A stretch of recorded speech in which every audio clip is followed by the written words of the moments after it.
Brilliance Audio.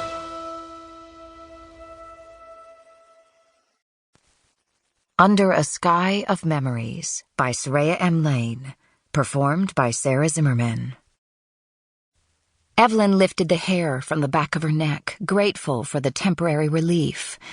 There was no wind to cool her skin, only the reprieve of her hair no longer sticking to her for a blissful few seconds. Her head was starting to pound, and she would have done anything for a glass of water and some shade. But instead, she was standing in an enormous group outside, waiting to board one of 2 railroad cars. She glanced down in dismay as she realized her uniform was damp, and saw that sweat was starting to trace a wet mark across the fabric. She hated to think how she'd look by the time they reached their destination, wherever that might be. It seemed their superiors preferred to keep them in the dark until the very last moment.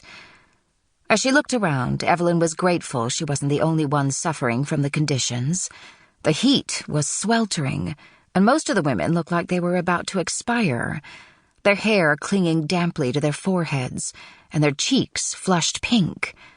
"Ladies first," someone yelled out from the train. "It's time to board."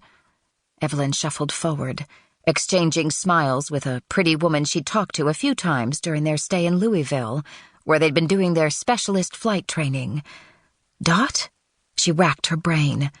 Yes, definitely Dot. The training had been intense, and aside from the sheer number of men and women there simply hadn't been much time for socializing. She felt they'd barely had time to get to know anyone at all.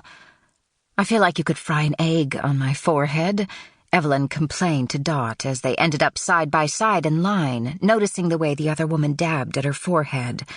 "I've never known heat like it." "Me neither," Dot replied. "I can barely breathe. The air's so hot.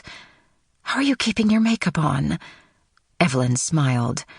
"I think we have to just give up on makeup for the time being. All the powder in the world won't stop our foreheads from shining now."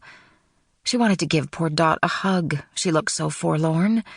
Makeup was the least of Evelyn's worries, but from the way Dot was fretting, her appearance was obviously very important to her. "How red do I look? Is it terrible? I feel like a tomato." Evelyn patted her shoulder. "You look lovely, trust me." Dot didn't look convinced, but Evelyn noticed that the anxious dabbing had stopped. They shuffled forward again, and Evelyn couldn't help but be happy they were leaving Kentucky behind. The heat had been stifling on more days than she could count, with some of the girls passing out during training.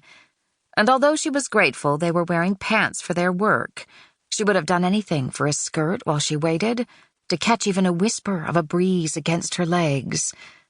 "Come with me," Evelyn said, gesturing to Dot when they were finally on board. "Let's sit here by the window." They tucked in tightly beside each other as more nurses, medics, and officers piled into the rail car. She hoped they weren't going to be cooped up like chickens for too long. The humidity was even more unbearable inside. An officer leaned over to them to shove a window open, but when the train finally started to chug forward, the open window suddenly didn't seem like the best idea. "Close it!" someone yelled. Evelyn glanced at Dot, who was holding a handkerchief to her mouth and trying not to cough. Her own throat was beginning to choke up a little, but it wasn't until they started to move faster that the coal smoke billowing in made them all start to splutter. "Close those damn windows!" someone yelled again, and as Evelyn scrambled up to attempt it herself, a woman who looked completely unflustered appeared beside her and stood on tiptoes, pulling with her. Her hair was perfectly coiffed, swept over and pinned at the sides, with soft curls falling over her shoulder, and her high cheekbones made her look more movie star than nurse.